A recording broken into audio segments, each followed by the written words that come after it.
First Nations people living in our communities have a greater chance of getting COVID than the average Canadian.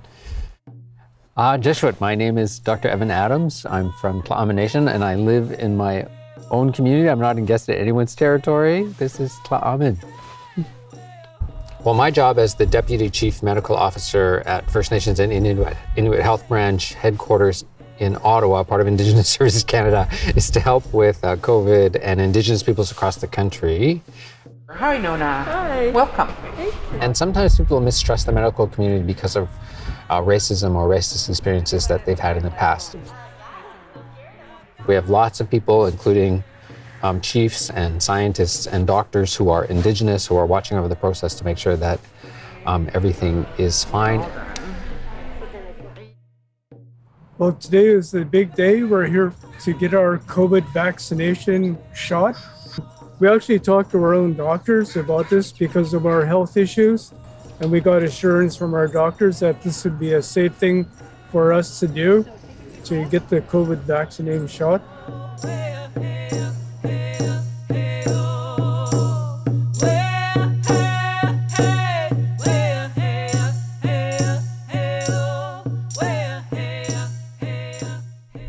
Lately, ne salta ne keo at ahundo.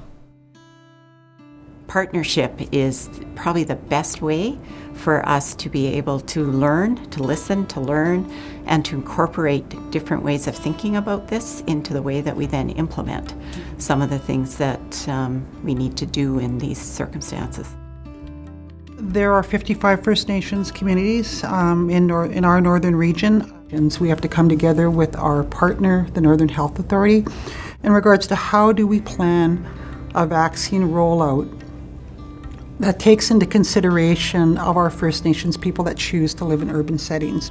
What can that rollout look like? How can we be inclusive of the entire community?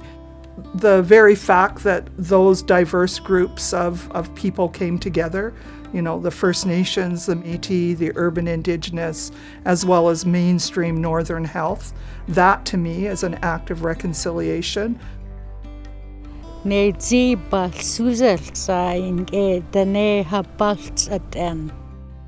What we needed to be looking at to create a clinic space that was really safe and inclusive, and inviting in of different Indigenous leaders from the Prince George Native Friendship Center, First Nations Health Authority, Métis Nation.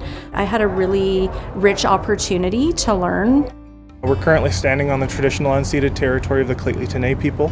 This is a mass vaccination clinic for the Prince George area. My name's Ryan Dernbach. I work with Northern Health on the Indigenous Health team. We really brought all the partners together as we started planning this clinic. To be vaccinated by having representative volunteers from all Aboriginal associations present here during the elders vaccination, a lot of the individuals, is that it made them feel more at home and more comfortable. We have to work hand in hand. And even if we have different ideas and different ways and different teachings, but we have to embrace each other in a way to support each other. We're not going to go back in the past of historical history of colonization and everything that has happened, a bandage. And wanting through that process to provide some teachings for our mainstream partners as well, in terms of how do we work in a way with Indigenous people that provides safety and trust. Hukelas dada chowedanzat tsiao silatu denti.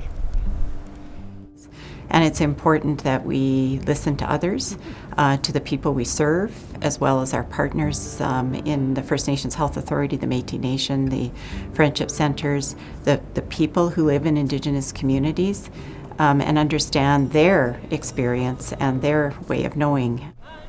Thursday, yes, naje, danene, habaltsat and naste haba, etsi, lalliu, danene, latsuden.